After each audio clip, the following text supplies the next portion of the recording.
तो दोस्तों हम लोग देखते हैं कि वो लोग सोनिया से बचने के लिए उस आदमी की कार में बैठ जाते हैं और तभी कूल उस कार को चला देता है और सीधा ठोक देता है सोनिया में। लेकिन सोनिया उस कार के ऊपर चढ़ जाती है तो कूल उस कार को एक पत्थर में मार देता है। साथ ही वहाँ पर एक बोट आकर सोनिया में लगती है और उसकी गर्दन वहीं पर कटकर फेंक जाती है। इस तरह से सोनिया भी मारी जाती है और डेविड कल्ट के सभी लोग उसका पीछा करते हुए वहाँ पर आ जाते हैं। वो लोग कोल को ढूंढ रहे होते हैं। कोल और फीबी उस कार के नीचे छिप जाते हैं कि वो लोग उसे ना देख सकें। तभी कोल के पास एक सांप आ जाता है और उसके कपड़ों में घुसने लगता है। मेलनी सभी लोगों को अलग अलग दिशाओं में भेजती है कि वो लोग उन दोनों को जल्दी से ढूंढ सकें। जिसके बाद कूल उस सांप को पकड़ता है लेकिन कूल का हाथ उस कार से टकरा जाता है जिसकी वजह से आवाज आती है और उस कार के नीचे देखने के लिए टैगो और जिमी दोनों जाते हैं। लेकिन उन लोगों को वहाँ पर सांप दिखाई देता है और वो लोग डरकर वहाँ से भाग आते हैं। जिसके बाद मौका पाकर कूल और फीबी वहाँ से भाग निकलते हैं। फीबी कूल से कहती है कि पास ही में एक कैबिन है जहाँ मैं अपने घर वालों के साथ बचपन में रहा करती थी और हम लोगों को वहीं पर जाना है। वो लोग जा ही रहे होते हैं तो रास्ते में उन लोगों को एक खरगोश मिलता है जिसको गोली द्वारा उड़ा दिया जाता है और उसे गोली मारी होती है एलिसन ने। एलिसन के फ्लैशबैक में दिखाया जाता है कि वो एक जर्नलिस्ट बनना चाहती थी लेकिन उसे ऑडिशन से निकाल दिया गया है। जिसके बाद उसके पास पहुंची बी और उसको यहाँ पर ले आई। कोल और फीबी वो दोनों एलिसन से अपनी जान बचाने के लिए उसकी काफी तारीफ करते हैं। वो लोग उससे कहते हैं कि तुम काफी हॉट हो, तुम काफी खूबसूरत हो, तुम्हारे जैसा सुंदर इस दुनिया में कोई भी नहीं है। इतना सुनकर एलिसन कुछ टाइम के लिए रुक जाती है लेकिन वो दोबारा से उनके ऊपर गोलियां चलाने लगती है और एक गोली रिफ्लेक्ट होकर उसी को लग जाती है। जिसके बाद मौका पाकर कूल और फीबी दोबारा से वहाँ से भाग निकलते हैं। पहाड़ी से दौड़ते हुए वो दोनों नीचे गिर जाते हैं। उन लोगों का पीछा करते हुए भी एलिसन उस पहाड़ी से नीचे गिर जाती है लेकिन एलिसन की गर्दन पत्थरों के बीच में फंस जाती है और इसका फायदा उठाते हैं कूल और फीबी और वो दोनों मिलकर उसकी टांगों को खींचने लगते हैं जिसकी वजह से उसकी गर्दन उखड़ जाती है और उसकी मौत वहीं पर हो जाती है। और अब यहाँ पर मैक्स भी आ जाता है। उसके हाथ में होती है एक कुल्हाड़ी। कुल्हाड़ी से वो उन लोगों को मारने की कोशिश करता है। कूल और फीबी उससे काफी तगड़ी फाइट करते हैं और वो लोग मौका पाकर वहाँ से भागने लगते हैं। जिसके बाद फीबी को याद आता है कि उसका बैग वहीं पर डला हुआ है और वो लोग बैग को उठाकर वहाँ से भाग निकलते हैं और वो दोनों जा पहुँचते हैं एक बोट के पास। बोट का मालिक उन दोनों को रोकने की कोशिश करता है लेकिन वहाँ पर आ जाता है मैक्स और वो उस बोट के मालिक को मार देता है। उन लोगों का पीछा करते करते वहाँ पर जॉन भी आ जाता है। कूल और फीबी वो दोनों मिलकर भी बोट को स्टार्ट नहीं कर पाते तो मैक्स उनसे कहता है कि तुमने एक गाना तो सुना ही होगा, उसी गाने के अंदर उस बोट को स्टार्ट करने का कोड मौजूद है। फाइनली कूल और फीबी उस बोट को स्टार्ट करते हैं और वहाँ से चले जाते हैं लेकिन उस बोट के पीछे बंधा होता है एक ट्यूब जिस पर मैक्स बैठ जाता है। फीबी उस रस्सी को निकालने की काफी कोशिश करती है लेकिन वो उसे नहीं निकाल पाती। तभी कूल उस बोट को रोक देता है और फिर फीबी अपने बैग में से एक लाइटर और एक स्प्रे निकालती है जिसकी मदद से वो दोनों मैक्स का चेहरा जला देते हैं जिसकी वजह से मैक्स को पानी में कूदना पड़ता है लेकिन वो उस रस्सी में फंस जाता है जो नाव में बंधी हुई थी। और कूल बोट को जैसे ही स्टार्ट करता है तो मैक्स बोट के पंखे तक पहुंच जाता है और उसकी मौत वहीं पर हो जाती है। जॉन ये सब देखकर घबरा जाता है और वहाँ पर मेलनी, जिमी, डिएगो भी वहाँ पर आ जाते हैं। जॉन मेलनी से कहता है कि अब कूल को पकड़ना बहुत ही मुश्किल हो चुका है। जिमी और डिएगो भी कहते हैं कि अब हम भी इस चीज को करना नहीं चाहते और वो दोनों जैसे ही वहाँ से जाने लगते हैं तो उनका शरीर अपने आप ही फट जाता है। अब वो दोनों भी यहाँ पर मारे जाते हैं क्योंकि डेविड कल्ट में आने के बाद कोई भी दोबारा से वापस नहीं जा सकता।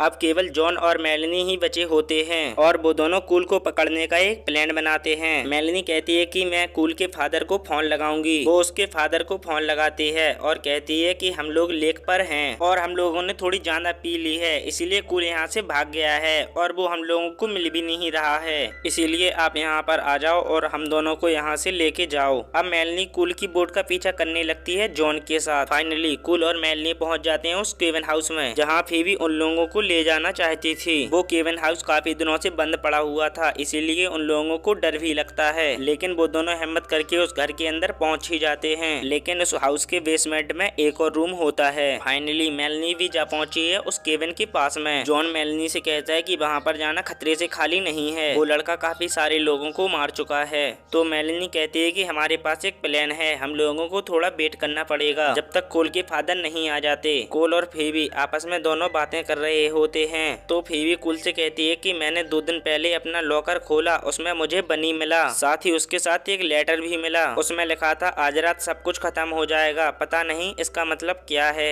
आज रात में कुछ तो बात है। उन लोगों के बीच में फिजिकल अटैचमेंट भी बढ़ने लगता है।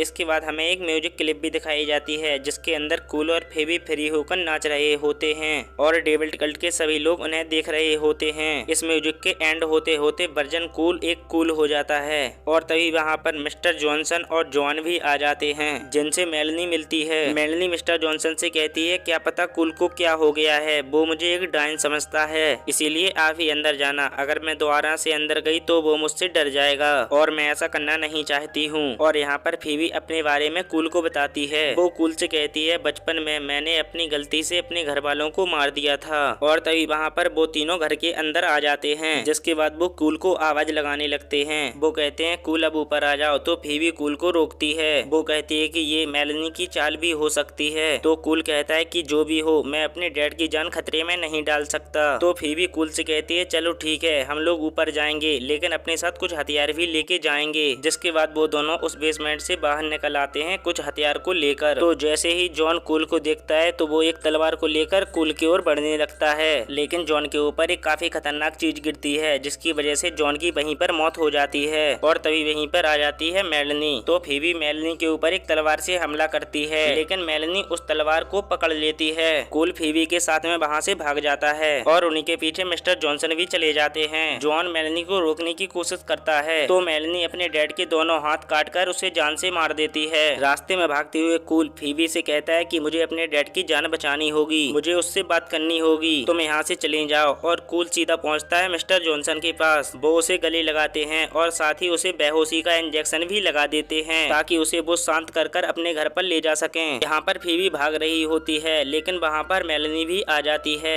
और हमें उन दोनों के बीच में एक काफी बड़ी फाइट देखने के लिए भी मिलती है, जहाँ पर मेलनी फीबी को हरा देती है और उसे पकड़कर बांध देती है, क्योंकि उसे जरूरत है कूल की और कूल फीबी के लिए जरूर आएगा। यहाँ से सीन शिफ्ट होता है कूल की तरफ, जो अपने डैड की गाड़ी में बैठा होता है और बाहर से आने वाले हॉर्न की वजह से उसकी आंख खुल जाती है और वो ड्राइविंग सीट पर बैठकर वहाँ से जाने लगता है। और वो अपने डैड से कहता है कि मैं फीबी को बचाने के लिए जा रहा हूँ और वो सीधा चला जाता है। वो पहुँच जाता है मेलनी के पास, जिसके बाद वो मेलनी से कहता है कि लो अब मैं तुम्हारे पास आ गया हूँ, तुम्हें मेरा खून निकालना है तुम मेरा खून निकाल लो। और तभी वहाँ पर तालाब में से निकलती है बेबी सिटर वी। तो कूल कहता है कि मुझे पहले ही समझ जाना चाहिए था कि इसके पीछे तुम हो। और अब डेविल की मदद से जितने सारे लोग मारे गए थे वो भी वापस आ जाते हैं और अब मेलनी कूल का खून निकाल लेती है और वो बूम बूम कूल का खून मिक्स करके उन सभी को दे देती है। जिसके बाद वो सभी उस खून को पीना शुरू कर देते हैं। एक एक करके वो सभी उस खून को पी लेते हैं और मेलनी भी उस खून को पी लेती है। जिसके बाद उन सभी को अजीब सा लगने लगता है, क्योंकि वो खून सही नहीं है, क्योंकि कूल अब वर्जन नहीं रहा। और धीरे धीरे करके वो सभी वहीं पर मरने लगते हैं। और ये सब प्लान बनाया था बी ने, क्योंकि बी अपनी सारी गलतियों को सुधारना चाहती थी। वो फीबी को भी बचाना चाहती थी, क्योंकि फीबी की बचपन की बेबी सिटर बी ही थी